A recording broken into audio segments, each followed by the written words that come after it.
नमस्ते। बालाजी हिंदी टैरो में मैं फिर से आ गई हूँ आप लोगों की स्वागत करने। मैं फिर से लेके आई हूँ एक जनरल लव रीडिंग। जो लोग नो कांटेक्ट या फिर सेपरेशन की सिचुएशन में है और जानना चाहते हैं आपकी पर्सन की करंट फीलिंग्स क्या है, वो क्या चाहते हैं, उनका एक्शन क्या रहेगा, तो ये रीडिंग आपके लिए होगी। ये जनरल रीडिंग है तो उसको जनरल तरीके से ही लीजिएगा। जितना भी आपके साथ रेजोनेट करता है शायद उतना ही आपके लिए मैसेज है, बाकी किसी और के लिए। और ये रीडिंग जेंडर स्पेसिफिक नहीं है, आप किसी भी जेंडर के हो सकते हो। एनर्जी आपके साथ मिलना चाहिए और अगर आप समझते हो कि ये रीडिंग आपके लिए है तो आपके लिए है। और ये जो रीडिंग है ये हर वर्ग के लोग देख सकते हैं, मतलब शादीशुदा, बच्चे नहीं, शादीशुदा हो, रिश्ते में हो, कुछ भी, आप रिलेशनशिप में हो तो भी ये रीडिंग आपके लिए है, शादीशुदा हो तो भी रीडिंग आपके लिए है। लेकिन आप लोगों में नो कांटेक्ट या फिर सेपरेशन की सिचुएशन होना चाहिए। ये रीडिंग होगी 17 से लेकर 23 दिसंबर तक की। 17 से लेकर 23 दिसंबर तक की जो वक्त है इसमें आप इस रीडिंग को खुद के साथ रेजोनेट कर सकते हो। अभी हम देखेंगे कैप्रिकॉर्न, आप जिनके साथ रिश्ते में हो, आपकी पर्सन की करंट फीलिंग्स क्या है, वो क्या चाहते हैं, उनका एक्शन क्या रहेगा। ये एक जनरल रीडिंग होगी तो हर बात हर किसी के साथ रेजोनेट नहीं करेगा। जितना भी आपके साथ रेजोनेट करता है उसको रखिएगा, बाकी को छोड़ दीजिए। हो सकता है बाकी रीडिंग किसी और से रेजोनेट कर जाए। देख लेते हैं कैप्रिकॉर्न यानी मकर राशि। अगर आप सन साइन, मून साइन, किसी भी साइन से कैप्रिकॉर्न हो यानी मकर राशि हो तो ये रीडिंग आपके लिए है। देख लेते हैं कैप्रिकॉर्न आपकी पर्सन की करंट फीलिंग्स क्या है। नाइट ऑफ वॉन्ड्स, ये बंदा बहुत ज़्यादा जल्दबाजी में है, आपके प्रति बहुत ज़्यादा अट्रैक्शन महसूस कर रहा है इन दिनों। ये आपसे कभी भी मिलने आ सकता है, ऐसा सोच रहा है कि मुझे मिलना चाहिए उनसे, इस रिश्ते को और एक कदम आगे ले जाना चाहिए, ज़्यादा इंटीमेट होना चाहते हैं और ये जल्दबाजी में है, कभी भी कुछ भी करने के लिए तैयार है। देख लेते हैं नाइट ऑफ वॉन्ड्स के कार्ड क्यों आए हैं। नाइट ऑफ वॉन्ड्स को अगर हम क्लैरिफाई करें, कहीं आप लोगों का रिश्ता इन एंड आउट वाला रिश्ता तो नहीं है। ये बंदा रिश्ते में आता है, जाता है, कुछ लोगों के लिए ऐसा हो भी सकता है। देख लेते हैं नाइट ऑफ वॉन्ड्स के कार्ड क्यों आए हैं। अभी ये रिश्ते को स्टेबिलिटी देना चाहते हैं, रिश्ते में इन्वॉल्व होना चाहते हैं पूरी तरीके से। 6 ऑफ वॉन्ड्स के कार्ड, 7 ऑफ कप्स के कार्ड, पेज ऑफ पेंटिकल्स के कार्ड। ये बंदा या बंदी हो सकता है रिश्ते से मूव ऑन किया था, उनको लग रहा था कि रिश्ते में जो इमोशनल जो फुलफिलमेंट है वो उनको नहीं मिल रहा है, तो ये हो सकता है रिश्ते से मूव ऑन किया था, लेकिन इन दिनों उनको लगता है कि रिश्ते में वापस आना चाहिए, रिश्ते को नई तरीके से शुरू करना चाहिए, स्टेबिलिटी के साथ वो रिश्ते में आना चाहते हैं। फिलहाल तो ऐसा ही सोच रहा है बंदा। और ऐसा है कि ये जो पर्सन है ये खुद को बहुत ज़्यादा एक अलग पर्सनैलिटी के दिखाने की कोशिश करता है, खुद को सेंटर ऑफ अट्रैक्शन करके रखता है। ग्लैमरस वर्ल्ड से हो सकता है इनका ताल्लुक हो। ये खुद को किसी कम्युनिटी की किंग या क्वीन की तरह देखता है या देखती है। ये अपने एक अलग पहचान के साथ चलता है बंदा, इसीलिए वो अपने पहचान को पाने के लिए शायद नो कॉन्टैक्ट में चला गया था, या फिर ये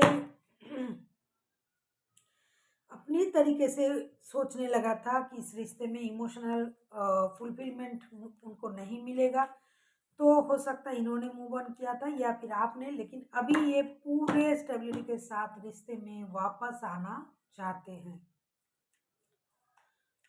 अभी हम देखेंगे आपसे क्या उम्मीद लगा रहे हैं कैप्रिकॉर्न।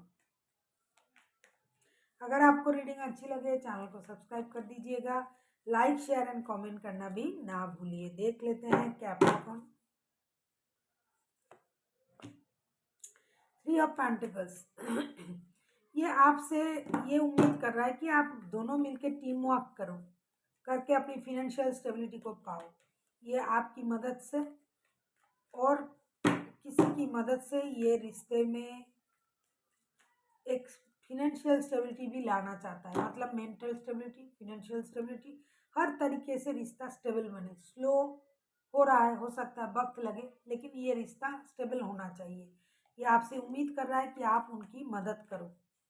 देख लेते हैं 3 ऑफ पेंटिकल्स के कार्ड्स क्यों आए हैं।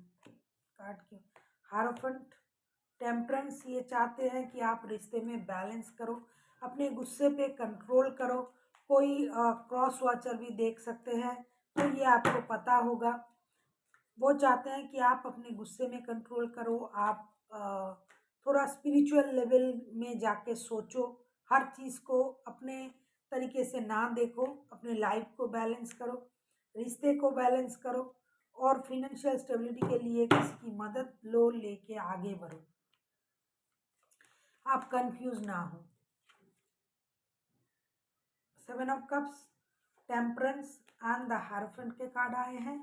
जब हम 3 ऑफ पेंटिकल्स को क्लैरिफाई कर रहे हैं तब ये 3 कार्ड आते हैं। इसका मतलब ये चाहते हैं, आपके जो पर्सन है वो चाहते हैं कि आप कंफ्यूज ना हो, आप अपने लाइफ को, अपने रिश्ते को बैलेंस करें, अपने गुस्से पे कंट्रोल करें।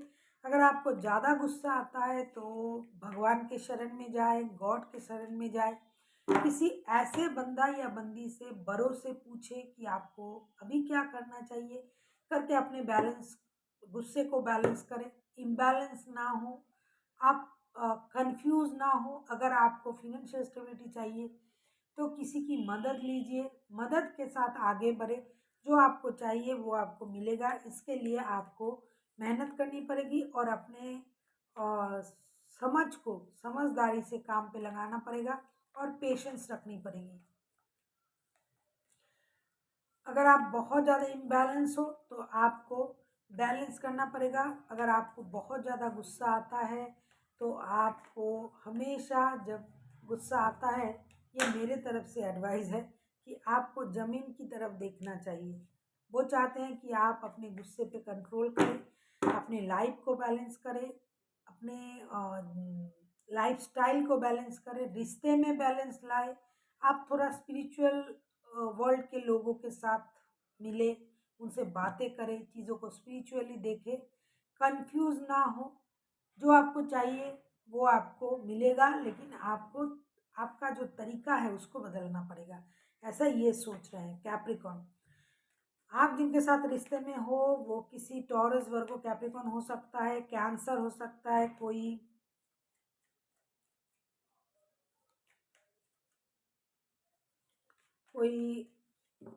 लियो हो सकता है। अभी हम देखेंगे कि उनका क्या एक्शन रहेगा कैप्रिकॉन, आपके पर्सन के।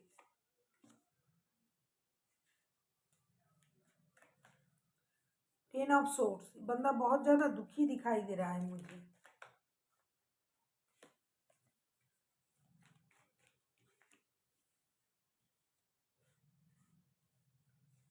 टेन ऑफ सोर्ड्स, अच्छा, queen of wands, 3 of wands, ये डिसीजन लेने का इंतज़ार कर रहा है। हो सकता है इनको भी कुछ फिनेंशियल लॉसेस हुआ है, लेकिन ये पहले अपनी स्टेबिलिटी पाएगा, अपनी स्टेबिलिटी पाने की कोशिश करेंगे। ये भी, इनको लगता है कि फ़िलहाल के लिए उनको स्टेबिलिटी के साथ ही रिश्ते में आना है, पहले उनको फिनेंशियल स्टेबिलिटी चाहिए। कितना भी आपके प्रति आकर्षण महसूस कर रहा है, कुछ भी कर रहा है, लेकिन ये कोई एरीज हो सकता है, कोई लियो हो सकता है, ये बंदा या बंदी एक सॉलिड डिसीजन लेने का इंतज़ार कर रहा है। हो सकता है इनके लाइफ में कोई और भी हो, या फिर आपके लाइफ में कोई और है। जो भी है, और है या नहीं है, ये आप जानो, लेकिन बंदा जो भी चीज़ का डिसीजन ये लेने का इंतज़ार कर रहा है, ये लॉन्ग डिस्टेंस रिलेशन का भी हो सकता है, तो उनके पास वो चीज़ पहले से ही है। ये अपनी डिग्निटी को पहले मेंटेन करेगा, अपनी फिनेंशियल स्टेबिलिटी को पहले देखेगा, अपने बारे में पहले सोचेगा, बाद में ये रिश्ते के बारे में कोई डिसीजन लेगा। बॉटम ऑफ द डेक में जस्टिस का कार्ड आया है। मुझे लगता है ये कितना भी आकर्षण आपके प्रति महसूस करे, ये खुद के साथ जस्टिस करना चाहते हैं। इनके लिए खुद के साथ जस्टिस करना मतलब अपनी स्टेबिलिटी पाना, जो फिनेंशियल लॉसेस उनको हुआ है उसकी भरपाई करना, अपने आप को स्टेबल बनाना। ये जब भी रिश्ते में आएंगे विथ स्टेबिलिटी आएंगे, वरना नहीं आएंगे। मुझे लगता है ये बंदा या बंदी जो भी है, ये रिश्ते में आता जाता रहता है।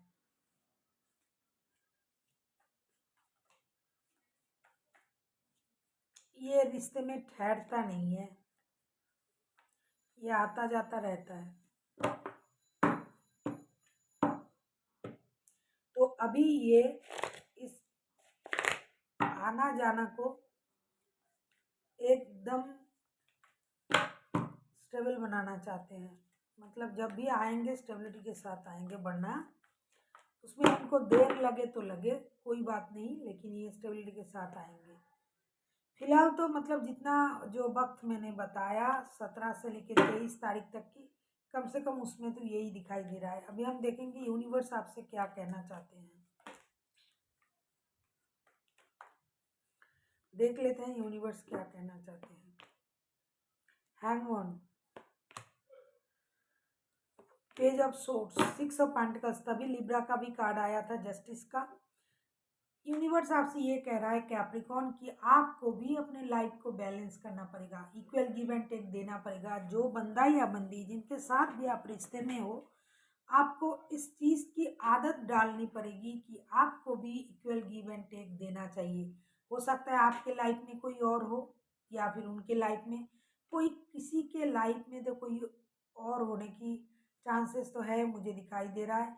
इसीलिए यूनिवर्स आपसे कह रहा है कि आप जो भी करना स्टेबिलिटी के साथ करना, इक्वल गिव एंड टेक देने की कोशिश करना, क्लैरिटी के साथ रिश्ते में आओ। अगर आप एक दूसरे को स्टॉक करते हो ऑनलाइन, मतलब आपको पता है स्टॉक कैसे किया जा सकता है, तो आपको क्लैरिटी मिलनी चाहिए। अगर आपको मिल गया है तो आपको उस क्लैरिटी के साथ रिश्ते में आगे बढ़ना चाहिए, और रिश्ते को उनकी नज़र से देखो। आपने बहुत अपने नज़र से देख लिया, अभी अपने नज़रिया बदलो। अभी दूसरों के लिए सोचो, उनके लिए सोचो, उनके तरफ से सोचो। अगर उनके जगह आप होते तो क्या करते। इसीलिए आपको इक्वल गिव एंड टेक भी देना चाहिए, अपनी नज़रिया भी बदलना चाहिए। और जो आप स्टॉक करते रहते हो उनको ऑनलाइन, तो आपको पता है कि किस हालात से ये गुजर रहे हैं, तो उस हालात को भी समझे। So thank you for watching, and फिर मिलते हैं एक नई वीडियो के साथ। तब तक के लिए स्वस्थ रहिए, मस्त रहिए और वीडियो देखते रहिए।